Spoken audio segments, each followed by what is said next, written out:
I think it's all a matter of balance. Tonga was the first country in the United Nations that dared raise the issue of overpopulation and family planning. And if you live in a small island, then you understand that there are limits. For most of human history, population growth has been quite slow. The average growth rate from 10,000 BC to 1700 was 0.04% per year. The Industrial Revolution and accompanying medical and agricultural advances of the 20th century allowed population growth to soar and peak at a rate of 2.2% in 1962. The resulting explosion in global population size led to the appearance of a new fertility determinant, organized actions by whole societies to bring birth rates down to match falling death rates. The movement originated from two lines of thought. The first was women's rights and empowerment, particularly giving women control over their childbearing. The second was the growing imbalance between human numbers and natural resources. It was the convergence of these views that drove the formation of the International Planned Parenthood Federation, an organization that laid the foundation for the global family planning movement. In 1962, the Swedish International Development Cooperation Agency, SIDA, became the first international organization involved in family planning efforts, and Carl Wahren was responsible for these first programs. One of the many questions, of course, is how do you convince people? How do you communicate the need to cut down on family size? In Korea, it was done beautifully from the beginning. They went out and they tried various educational approaches in the communities. They called public meetings. They used to draw up big billboards, where you could write, etc., etc. And so they did one billboard. This is the local community where your grandfather, 11 years old, etc. Plenty of land. There was the lake where they were, the source where they used to get water, etc. Then there was the next was the picture of your parents' village. All of a sudden, there was less arable land because they had to take up a little bit more for buildings because people lived there. Each building took a little bit of land, and there were so many more people in the village. And then you needed a little bit more roads, and you need a little bit more services after all, etc. So, you could see a different picture. Then you took up today's situation. Population had increased, again, so there was less arable land, many more houses, schools needed now to be built, facilities for the health, shops, obviously. Now you needed repair shops, for the machinery, for agriculture, and all of a sudden, arable land had less and less. And then you had a projection. If present population continues, Jesus Christ, you could see that within 5 generations there was hardly any arable land left. Now there were roads and there were houses. Now for people to study that, it became a series of, oh yeah, sure, we have a problem. So what can we do about it?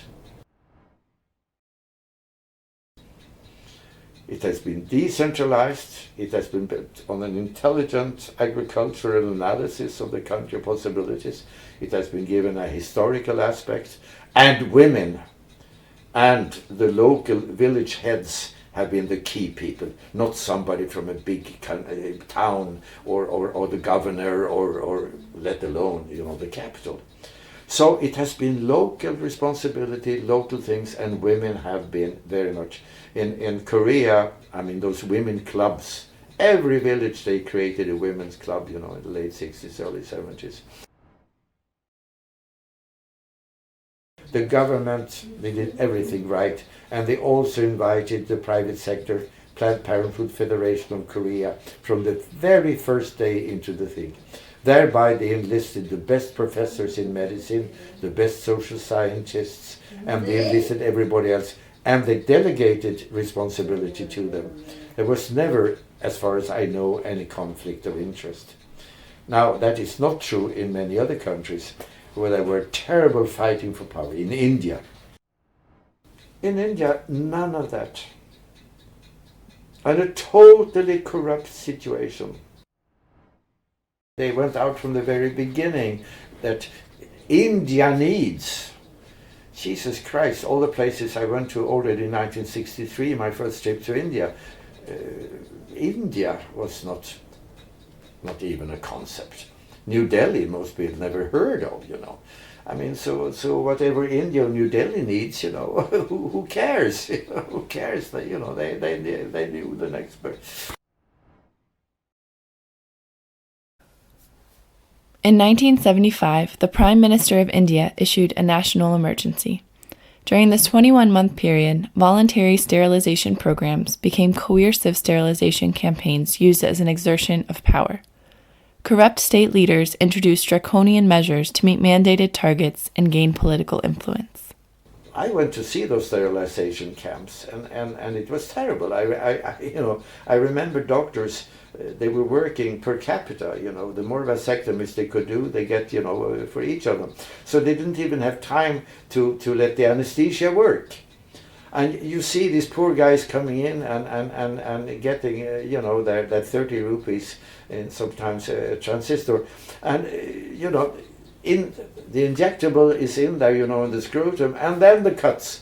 And they didn't even wait 10 minutes because they wanted them to more, etc. Of course that happened, and it was ghastly. It was absolutely ghastly. But against that, you had innumerable injections, you know, which were done the right way, vasectomies, you know, and when they did it very decently and with good hygiene. And this was in families that were so desperate because they already had more kids than they could support. So we come to these other states and talk, and the first time we met a lady doctor who received us, and she said, yes, it's very easy for you guys in the West. You know, you have family doctors, you have contraception in every pharmacy, you have ideal family size according, etc., etc. This lady doctor said, you must, excuse me for saying so, but I don't know about intercourse in your countries. I assume that your wives have more to say about it, and it's a matter of discussion.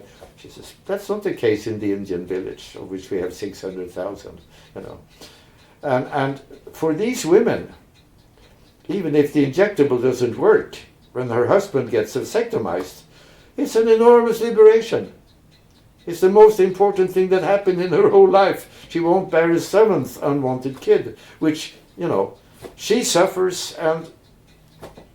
And in addition, she said, don't think that our women are stupid. When their neighbor woman dies because she has had an illegal abortion, and she says, do you know how we do with illegal abortions in this state? No.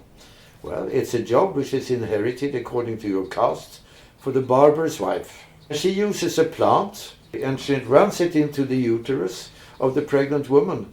And she suffers like hell, and at times she dies, you know, from bleeding.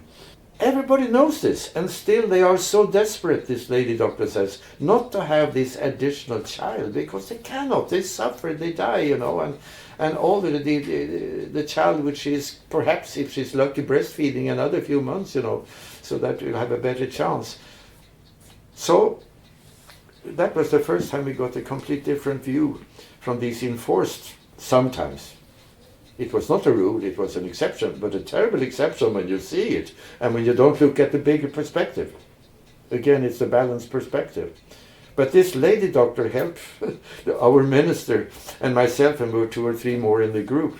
I mean, to start looking at violence, what is violence to you, to that woman, to the wives, was liberation. To avoid another one, you know, and that complicates things very much. But when the media focuses on nothing but this guy who lies there, you know, and he starts cutting, you know, his vase, you know, without, obviously people react. Or when you have this abortion in the 7th month, you know, obviously people react. But the wider perspective is very important, and then trying to make sure that the exceptions, you know, are as few as possible. There are so many very, very basic human relationships here, as I said, multiplied by 10 because we deal with family planning. And therefore it's very important from the very beginning to link this with resources, environment, survival, the macro issues. not just to make it man dominates woman or family, or changing your value systems or your mothers-in-laws, that dominated and destroyed everything in India and Pakistan. 50 years ago, at the United Nations International Conference on Human Rights in Tehran, the world declared, "Parents have a basic human right to determine freely and responsibly the number and spacing of their children." Access to family planning is not only a matter of human rights, it is also central to the expansion of women's rights and a sustainable future. In large part due to family planning programs, global population growth has slowed as more women and couples achieve their desired family size. According to the most recent UN projections, if the international community follows through on its commitment to family planning, then global population will likely reach 10.8 billion in 2100. However, if the international community does not follow through on its commitment, then fertility will likely decline slower and future global population size be larger, hindering women's empowerment and global sustainability. Alternatively, if the international community accelerates access to family planning information and services, fertility will likely decline faster and future global population size be smaller. This would facilitate the empowerment of women and ease our use of Earth's limited resources, increasing our capacity to create a socially equitable and ecologically sustainable world.